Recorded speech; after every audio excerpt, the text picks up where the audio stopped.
ये मदद ऑलमोस्ट कर दी है। अब इमरान खान साहब का जो स्टेटमेंट है पहले आप वो सुन लें, फिर चीजें आपके सामने रखता हूं कि इमरान खान की अडियाला जेल में वकला से और मीडिया से गुफ्तगू हुई है और ये स्टेटमेंट उनके अपने ट्विटर अकाउंट से शेयर किया गया है। मुज़ाकरात के हवाले से गैर संजीदगी का अंदाजा इस बात से लगाया जा सकता है कि मुज़ाकराती कमेटी से मेरी मीटिंग तक नहीं करवाई गई। ऐसा लगता है जैसे मुज़ाकरात का मकसद सिर्फ और सिर्फ वक्त का ज़िया था ताकि 26 नवंबर के इस्लामाबाद कत्ल पर अवामी रद्द-ए-अमल या रिएक्शन को कम किया जा सके। 26 नवंबर को पुरअमन शहरियों का कत्लेआम किया गया, उनको सीधी गोलियां मारकर डी चौक में खून से नहलाया गया। हमारे कई अफराद अब तक लापता हैं। किसी भी महज़ब माशरे में ऐसा वाकया होने के बाद गोलियां चलाने वाले अपने अंजाम को पहुंच चुके होते, लेकिन यह हुकूमत अभी तक एक जुडिशल कमीशन की तश्कील नहीं कर पाई। जुडिशल कमीशन की हैसियत थर्ड अंपायर की होती है और सिर्फ एक गैर जानिबदार कमीशन ही 26 नवंबर और 9 मई के शोहदा को इंसाफ दिलवा सकता है। अगर इस कत्लेआम को दबा दिया गया तो पाकिस्तान में किसी का जानो माल महफूज नहीं होंगे।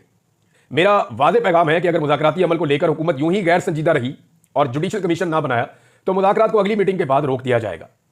9 मई का फॉल्स फ्लैग ऑपरेशन भी एस्टेब्लिशमेंट की जानिब से ही किया गया था। उस रोज चौकियों से फौज और पुलिस हटाकर खुद ही आग लगाई गई और सीसीटीवी फुटेज भी चुरा ली गई। हम इन दोनों वाकयात की शफाफ तहकीकात चाहते हैं। हमने इस सिलसिले में बारहा सुप्रीम कोर्ट से भी मुतालबा किया है।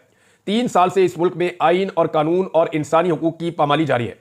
लोगों के घरों का तकद्दुस पामाल करके उनको अगवा किया जा रहा है, तशद्दुद और जबर किया जा रहा है। उनके घर और कारोबार तबाह किए गए हैं। हमारे हर टिकट होल्डर के लिए उनके हलकों में जिंदगी तंग कर दी गई। मेरा अपना घर 2 मरतबा तोड़ा गया। हमने इस सिलसिले में लाहौर हाई कोर्ट से रुजू किया। यह केस जस्टिस बाकिर नजफी की सरबराही में 5 जजेस ने सुना, मगर 1.5 साल से उसका फैसला महफूज है और सुनाया नहीं जा रहा। फिर हमने इस्लामाबाद हाई कोर्ट में जस्टिस आमिर फारूक और सुप्रीम कोर्ट में काजी फायद ईसा से भी रुजू किया, लेकिन उन दोनों ने एस्टेब्लिशमेंट के ओपनिंग बैट्समैन का किरदार अदा किया। जो हमारे बेकसूर लोग मिलिट्री तहवील में रहे उन पर शदीद तरीन ज़हनी और जिस्मानी तशद्दुद किया गया। मेरी इतला के मुताबिक 3 लड़कों ने दौरान हिरासत खुदकुशी की कोशिश की। समी वजीर की हालत इस तशद्दुद का मुंह बोलता सबूत है। इससे पहले जो कुछ तहरीक इंसाफ के रहनुमाओं शहबाज गिल, आजम सवाती समेत दीगर के साथ किया गया वो भी किसी से ढका छुपा नहीं। जिले शाह को बेदर्दी से कत्ल किया गया। इंतजार पंजूता से जानवरों की तरह सलूक किया गया। यह कौन सा उसूल है कि जो तहरीक इंसाफ छोड़ देगा वो 9 मई के इल्जाम से बरी है और जो नहीं छोड़ेगा उस पर हर किस्म का तशद्दुद और दबाव जायज है। हमें पाकिस्तानी निज़ाम अदल से बार बार रुजू करने के बावजूद भी इंसाफ नहीं मिल सका, जिसके बाद हमारे पास बैनुल अक़वामी फोरम्स पर आवाज उठाने के अलावा कोई रास्ता नहीं बचा है। पाकिस्तान की हुकूमत इंसानी हुकूक को लेकर बैनुल अक़वामी कवानीन और मुआहिदों की पाबंद है। मैंने वकला को हदायत की है कि इन मामलात को आलमी फोरम्स पर उठाया जाए और पाकिस्तान में जारी इंसानी हुकूक की खिलाफ वर्जियों पर अपनी आवाज दुनिया तक पहुंचाई जाए। मेरा ओवरसीज पाकिस्तानियों को भी यही पैगाम है कि पाकिस्तान में जमहूरियत और इंसानी हुकूक का खात्मा करके जंगल का कानून नाफिज कर दिया गया है, इसलिए आपकी जानिब से तरसीलात ज़र का बाइकआउट बहुत अहम है। पाकिस्तान में मुकीम आपके प्यारों को भी वही हुकूक हासिल होने चाहिए जो आपको बैरून मुमालिक में हासिल है। जब तमाम एजेंसियों को एक सियासी जमात को कुचलने पर लगा दिया जाएगा फिर दहशतगर्दों से कौन लड़ेगा? यही रिमार्क सुप्रीम कोर्ट के जजेस जस्टिस अतर मिनुल्लाह और जस्टिस मंदोखेल ने भी दिए हैं कि खुफिया इदारों को सियासी इंजीनियरिंग पर लगा दिया गया है। झूठ बोलकर हमारी हुकूमत पर तालिबान की आबादकारी का इल्जाम लगाया गया। हमारी हुकूमत के दौरान बल्कि हुकूमत के खात्मे के 1 साल बाद तक भी दहशतगर्दी ने सर नहीं उठाया था। यह सब कुछ उन्हीं का कसूर है जो बलूचिस्तान के हालात के जिम्मेदार हैं। इन सब तजर्बात की बदौलत पाकिस्तान में मईशत का हाल बदतरीन है। वर्ल्ड बैंक की हालिया रिपोर्ट के मुताबिक मजीद 1 करोड़ 30 लाख अफराद गुर्बत की लकीर से नीचे जा चुके हैं। अदलिया, नैब, FIA, पुलिस समेत हर इदारा तहरीक इंसाफ के पीछे लगा दिया गया है, जिसकी वजह से मुल्क का सियासी और माशी निजाम दरम बरम है और अदम इस्तेहकाम उरूज पर है। जब तक सियासी अदम इस्तेहकाम रहेगा ग्रोथ रेट 0 होगा। यह सब 10 साल आमरीत के मंसूबे को मजबूत करने के लिए किया गया है। जो भी इस लाकानूनियत का साथ देता है उसकी अरबों की चोरी माफ कर दी जाती है। पाकिस्तान की तारीख में किसी लीडर पर 280 केसेस नहीं बनाए गए। ऐसा सिर्फ जनरल याया ने मुजीबुर रहमान के साथ किया था, जो मेरे साथ किया जा रहा है। एक और चीज इमरान खान साहब ने क्लियर की है बुशरा बीबी के हवाले से। उन्होंने कहा कि बुशरा बीबी एक घरेलू और पर्दादार खातून है, उन पर बेबुनियाद और झूठे केसेस सिर्फ मुझे दबाव में लाने के लिए बनाए गए। अलकादर केस भी इसी सिलसिले की एक कड़ी है। बुशरा बीबी को पहले 3 महीने बनीगाला में एक कमरे में कैद रखा गया। उन्होंने खुद हाई कोर्ट में पटिशन दायर की कि मुझे आम कैदियों की तरह जेल में रखा जाए। अडियाला जेल में 9 महीने सख्त तरीन कैद में उनको रखा गया, जिसका मकसद हमें दबाव में लाने के अलावा कुछ नहीं था। बुशरा बीबी का किसी से कोई राब्ता नहीं है, यह महज प्रोपेगेंडा है। हमारी मुज़ाकराती कमेटी ही इन मामलात को देख रही है। बुशरा बीबी के खिलाफ सोशल मीडिया कैंपेन की शदीद अल्फाज में मजम्मत करता हूं। इस तासुर की सख्ती से तरदीद करता हूं कि संगजानी में रुकने के बाद मुझे रिहा करना तय था। संगजानी जैसे इशूज को असल मामलात से तवज्जो हटाने के लिए इस्तेमाल किया जाता रहा है। हुकूमत की बदयांती को अच्छी तरह समझता हूं। मैं 3.5 साल वजीर आजम रहा हूं, अच्छी तरह समझता हूं कि यह कैसे काम करते हैं। इस्लामाबाद डी चौक में कारकुनान के हमरा पहुंच जाना बुशरा बीबी की कामयाबी थी, जिस पर इनको खराज तहसीन पेश करता हूं। उन्होंने मेरी हिदायत पर ही अमल किया। ये इमरान खान साहब ने वकला से और मीडिया से गुफ्तगू की जेल के अंदर। ये सारी चीजें मैंने आपको बता दी। अलीमा खान साहबा ने भी बाहर आने के बाद बात की। एक तो अलीमा खान साहबा को आज मिलने के लिए नहीं भेजा जा रहा था, दूसरी बहन अंदर गई और अलीमा खान साहबा को अंदर नहीं जाने दिया गया पहले। फिर इमरान खान साहब ने जो है वो समाअत रुकवा दी। अलीमा खान साहबा ने बाद में मीडिया को कुछ चीज़ें बताई हैं। एक तो अलीमा खान साहबा ने बताया कि हमें धमकी दी गई कि आप इमरान खान साहब का पैगाम मदम करें, यानी वो पैगाम आप बाहर आके पहुंचा देती हैं एज इट इज, तो वो पैगाम आप ना पहुंचाएं। अब अलीमा खान ये कहती है हम जब बहनें मिलने के लिए जाती हैं इमरान खान साहब से, जब पैगाम हम लेती हैं तो बड़े गौर से सुनती हैं, क्योंकि वो कौम की अमानत और बहुत बड़ी जिम्मेदारी है। और वो ये कहती है अगर मैं कोई चीज़ भूल जाऊं या मेरी बहन भूल जाए तो हम नोट्स अपने शेयर कर लेती हैं आपस में, और फिर वो पूरा बयान जो इमरान खान का है वो एज इट इज लाके हम बाहर आवाम के सामने रख देती हैं। अच्छा, इस पर उनको धमकाया गया कि आपकी आर्टिफिशियल इंटेलिजेंस की हम वीडियो निकाल देंगे। ये अलीमा खान साहबा ने इंकशाफ किया, लेकिन वो कह रही हम ये काम करेंगे। और वो ये भी उन्होंने कहा कि हमारे साथ पूरा पाकिस्तान है। अलीमा खान ने यह दावा किया, जिन्होंने उनको धमकाया उनको अलीमा खान ने कहा कि हमारे साथ पूरा पाकिस्तान है, हम अकेले नहीं हैं। फिर इमरान खान ने एक और ऐलान किया जो अलीमा खान साहबा ने बाहर आकर बताया कि पाकिस्तान में जारी इंसानी हकूक की खिलाफ वर्जियों के केस को अब हम इंटरनेशनल ऑर्गेनाइजेशंस के सामने लेकर जाएंगे। ये जो समी वजीर और जिले शाह पर होने वाले जुल्म की बात है, ये इमरान खान साहब ने अपने स्टेटमेंट में भी लिख दिया, आपको आपने पढ़ दिया। एक शेर अफजल मरवत का मामला भी आजकल उठा हुआ है नाज़रीन, और शेर अफजल मरवत के बारे में भी इमरान खान साहब ने जो स्टेटमेंट दिया वो शेर अफजल मरवत के हक में नहीं जा रहा, जो अलीमा खान साहबा ने बाहर आकर बताया। प्रॉब्लम यह है कि शेर अफजल मरवत साहब की पार्टी के अंदर किसी न किसी से लड़ाई चलती रहती है। पहले इनकी अली अमीन गंडापुर से लड़ाई थी। अली अमीन गंडापुर इनको बुरा भला कहते थे, ये अली अमीन गंडापुर को कहते थे निजी महफिलों में। फिर शेर अफजल मरवत साहब की लड़ाई अभी भी चल रही है, बल्कि फवाद चौधरी साहब के साथ भी चलती रही है, अब सलमान अकरम राजा साहब के साथ चल पड़ी है। इससे पहले उनकी लड़ाई जो है वो दीगर और जो पाकिस्तान तहरीक इंसाफ के लोग हैं उनके साथ चल पड़ी थी। तो शेर अफजल मरवत साहब एक बड़े अजीबोगरीब करैक्टर रहे पाकिस्तान तहरीक इंसाफ में। इलेक्शन से पहले उनका किरदार कुछ और था, जब तक कि वो एमएनए नहीं बने थे, लेकिन एमएनए बनने के बाद उनका किरदार बिल्कुल मुख्तलिफ है। एमएनए बनने से पहले शेर अफजल मरवत आवाम के बीच में नजर आते थे, ज्यादातर लोगों के बीच में जुलूस, जलसा, लोगों को निकालना, एक्टिविटी करना, बहुत पॉलिटिकल एक्टिविटी उन्होंने की थी। पाकिस्तान तहरीक इंसाफ के बहुत सारे लोग ये इल्जाम लगाते हैं, बल्कि अली अमीन गंडापुर साहब भी ये निजी महफिलों में कहते हैं कि शेर अफजल मरवत जो है ये एस्टैब्लिशमेंट का आदमी था, इसको लॉन्च किया गया था। और बकौल अली अमीन गंडापुर साहब के कि ये बंदा इसलिए लॉन्च किया गया था कि इसको वज़ीर आला खैबर पख्तूनख्वा बनाना था, कोई बड़ा ओहदा देना था। और उस वक्त अली अमीन गंडापुर को बाहर निकलने की इजाजत नहीं थी, मुराद सईद को बाहर निकलने की इजाजत नहीं थी, आतिफ खान को बाहर निकलने की इजाजत नहीं थी, जुनैद अकबर को बाहर निकलने की इजाजत नहीं थी। बाकी बहुत सारे पाकिस्तान तहरीक इंसाफ के लोग हैं जो बेचारे तरसते थे कि बाहर निकल के हम अपनी इलेक्शन कैंपेन करें। तो उस वक्त शेर अफजल मरवत ये कैसे मुमकिन है कि वो खुलाकर इमरान खान के लिए कैंपेन कर रहे थे।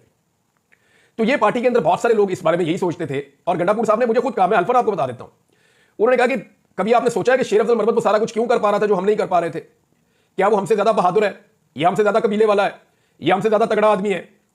तो उन्होंने कहा कि इसलिए कि उनको एस्टैब्लिशमेंट का आशीर्वाद था कि करो जो दिल करता है करो, ये गंडापुर साहब ने कहा। तो जब इलेक्शन हो गया, शेर अफजल मरवत साहब बन गए एमएनए, तो उनके वो मकासद पूरे नहीं हुए। उन्हें कुछ ना खैबर पख्तूनख्वा में मिला और ना वफाक के अंदर उनको अपोजिशन लीडर बनाया गया। अपोजिशन लीडर वो बनना चाहते थे, ये मैं जाती तौर पे जानता हूं। शेर अफजल मरवत साहब ने पूरा जोर लगाया इसके लिए, उन्होंने बहुत सारे लोगों से रब्ता भी किया। मेरी और उनकी जो वाहिद एक टेलीफोनिक कॉल हुई है, जिंदगी में एक ही टेलीफोनिक कॉल हुई है, तो मैं हैरान हो गया कि एक आदमी छूटते ही मेरे से ऐसी बात कैसे कर सकता है। यानी उन्होंने मुझे कहा कि मैं बनना चाहता हूं अपोजिशन लीडर और आप मेरे लिए लॉबिंग करें। तो मैंने कहा जी मैं लॉबिंग कैसे करूं मैंने हंसना शुरू कर दिया। मैंने कहा जी मैं तो पॉलिटिकल मामलात में नहीं आता, आपकी पार्टी का डिसीजन है, वो आपको बना दे किसी और को बना दे, तो ये पार्टी पे डिपेंड करता है। लेकिन उन्होंने मुझे उस वक्त ये कहा कि अगर मैं अपोजिशन लीडर बन गया तो मैं पूरे निजाम को मुसीबत डाल दूंगा, मैं बड़ा अग्रेसिव आदमी हूं, मैं बहुत चढ़ के आऊंगा और मैं खुलकर जो है वो मुखालफत करूंगा इस हुकूमत की, ये सब लोग बुज़दिल हैं, ये नहीं कर पाएंगे। तो इस तरीके से उन्होंने कायल करने की कोशिश की शेर अफजल मरवत साहब ने, और एक दौर में इनका नाम चलता भी था कि शायद इनको अपोजिशन लीडर बना दिया जाएगा, लेकिन फिर नहीं बनाया गया।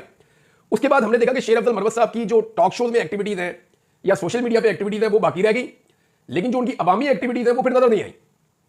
ये 2 दफा इस्लामाबाद की जानिब पाकिस्तान तहरीक इंसाफ गई है, तो शेर अफजल मरवत साहब वहां इस्लामाबाद में थे दोनों दफा, लेकिन हमें उनकी कोई एक्टिविटी दिखाई नहीं दी।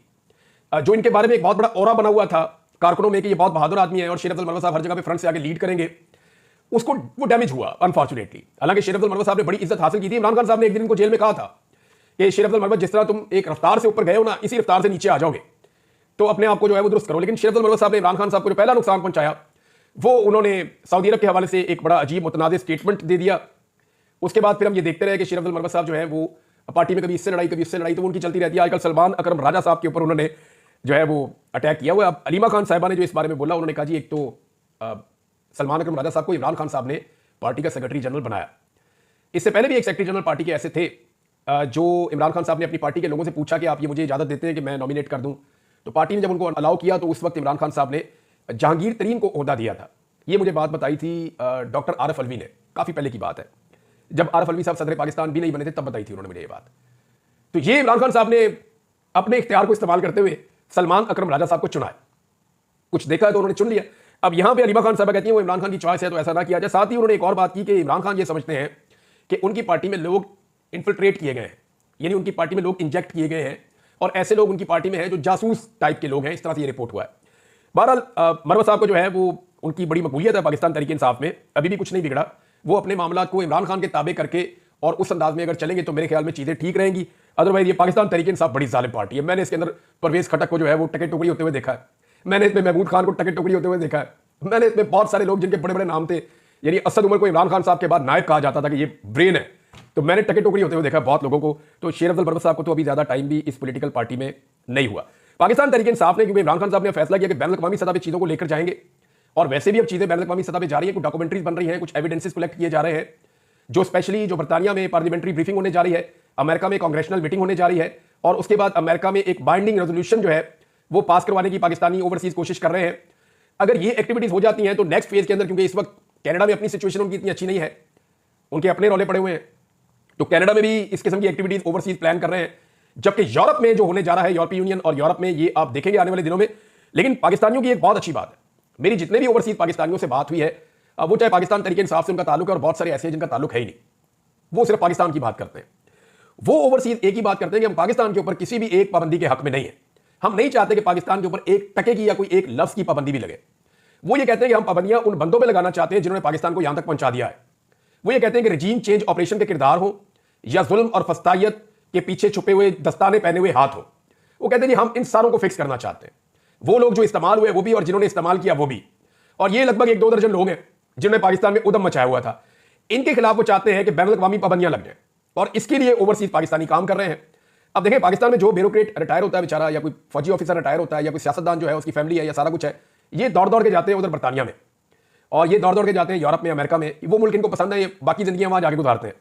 अब वहां पे अगर इनके लिए पाबंदियां हो जाएं तो इनके लिए बड़ा सीरियस इशू हो जाएगा और ये वहां पाबंदियां लगवाना चाहते हैं, ट्रैवल के ऊपर पाबंदी लगवाना चाहते हैं, असासे जो है वो मुंजमद करवाना चाहते हैं और तीसरा इनके वीजे जो है वो कैंसिल करवाना चाहते हैं और आइंदा के लिए इनके वीजों पर पाबंदियां लगवाना चाहते हैं।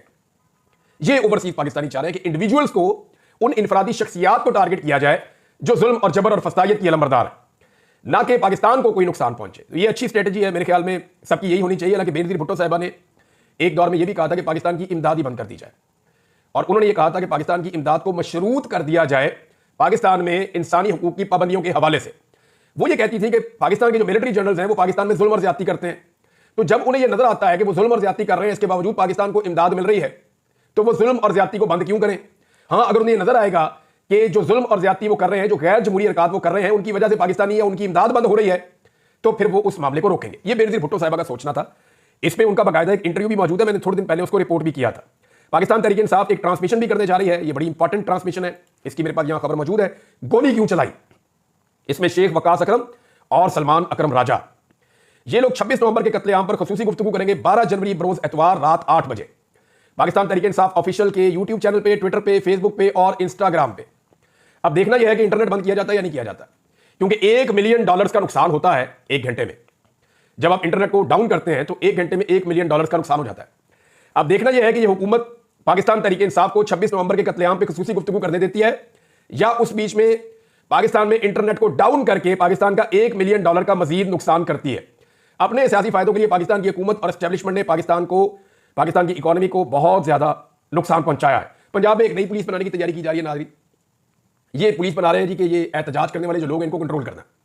किसान आ जाए, मजदूर आ जाए, डॉक्टर आ जाए, पॉलिटिकल पार्टी आ जाए, इनको कंट्रोल करना है। तो ट्रेंड बंदे नए लाए जा रहे हैं, उनके लिए नई गाड़ियां, नया सामान, सारा कुछ। बल्कि उन्हें ट्रेंड कुत्ते दिए जाएंगे जो कुत्ते लोगों को भगाएंगे, यानी ऐसे कुत्ते ट्रेंड किए जाएंगे जो कुत्तों के, यानी अवाम पे कुत्ते छोड़ने हैं इन्होंने। नौजवानों के ऊपर एक तरफ कहा जाता है नौजवानों में आपकी बाहू, दूसरी तरफ नौजवानों के लिए कुत्ते ट्रेंड हो रहे हैं कि नौजवानों के ऊपर जब वो एहतजाज करेंगे अपना हक मांगने के लिए तो उन पे कुत्ते छोड़े जाएंगे कि इन पे कुत्ते छोड़ो, इनको भगाओ। तो ये डॉन के अंदर खबर छपी है। इस किस्म की प्लानिंग पंजाब में की जा रही है, इसके लिए बहुत बड़ा बजट भी रखा गया है। तो तरजीहात आप पाकिस्तान की देख लें। दूसरी तरफ मरियम नवाज ने जो खौफ फैलाने की कोशिश की, तलबा को डराती है हर जगह पे जाके, देखो बच्चों अगर आप एहतजाज करोगे तो आप पे पर्चे हो जाएंगे, आप गिरफ्तार हो जाओगे, आपका ये कर देंगे, आपका वो कर देंगे, तो आपने किसी की बात नहीं माननी। यानी वो ये कहती है कि साड़ी नहीं मननी तो किसी दिन ना मनो। तलबा ने जो मरियम नवाज का पोल खोला ना मरियम नवाज की यूनिवर्सिटी से वापस जाने के बाद, यानी वो इंटरव्यूज कुछ रिपोर्टर्स ने किए, वो खराज तहसीन के लायक हैं। जो मकामी सहाफ़ी हैं वो पहुंच गए, उन्होंने जाकर तलबा से पूछा बताओ जी मरियम नवाज आ रही है या मरियम नवाज आई है, दसो की लभ्या। तो तलबा ने जो बैंड बजाई है, यानी 90% से ज्यादा बच्चे जो हैं उन्होंने वो चीजें सुनाई है कि वो सुन के आप कानों को हाथ लगाएंगे। मरियम नवाज के हवाले से कि वो उनको किस लेवल का लीडर समझते हैं। अब हसान नियाज़ी का नाम लेकर उन्होंने डराया था, तो हसान नियाज़ी की वालदा का भी उन्होंने कहा, उनकी वालदा के दिल पे क्या गुजरती होगी, तो वालदा का स्टेटमेंट आ गया। जरा हसान नियाज़ी की वालदा का स्टेटमेंट सुनिए। वो कहती है, जी मैंने हसान नियाज़ी से कहा कि मुझे खुशी है कि उसे 10 साल सजा हुई है, अगर उसे 2 साल सजा होती तो मुझे अफसोस होता। मेरा बेटा फसाइयत के दौर में जुल्म के खिलाफ खड़ा है और मुझे उसके ऊपर फख्र है। ये है जी हसान नियाज़ी की वालदा। तो मरियम नवाज की सोच क्योंकि और तरह की है, इन्होंने बेशुमार पैसा इकट्ठा किया, ये अपनी औलाद को लेकर कुछ और सोचते हैं। तो पाकिस्तान में बेशुमार वालिदैन ऐसे हैं जो अपनी औलाद की कुर्बानी देते हैं। आप देखें ना, आप शोहदा के घर चले जाएं, चाहे वो फौजी है या पुलिस वाला है या कोई आम आदमी है, अरशद शरीफ की वालदा के घर चले जाएं, वो आपको अफसोस नहीं करती, वो अपने बेटे पे फख्र करती है। और ये वो लोग हैं जिन्होंने अपने बच्चों को जानबूझकर खतरे के मुंह में भेजा है। ये ऐसा है और बेशुमार लोगों के साथ है और लगातार है, लेकिन लोग अपना मौक़िफ़ नहीं बदल रहे। कुछ और चीजें शेयर करता हूं, लेकिन अगले वीडियो में अब तक के लिए इतना, अपना ख्याल रखिएगा, अपने चैनल का भी अल्लाह हाफ़िज़।